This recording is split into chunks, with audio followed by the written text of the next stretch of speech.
At Hallberg-Rassy, we offer 3 different finishes on the deck.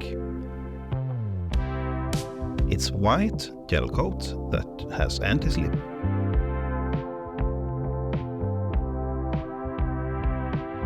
It is PU Teak that is on polyurethane basis. And there is real teak.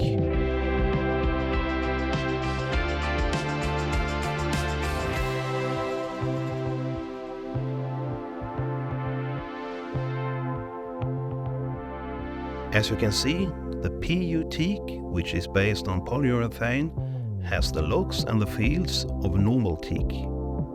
It has excellent anti-slip, it is UV proof, which means it doesn't change in color between day 1 or after 8 years. It's machinable like wood. Also the cap rail, which is so important for the Hallberg-Rassy identity, has the right looks and feel.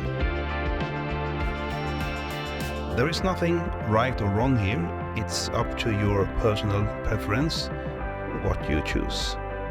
All are good alternatives.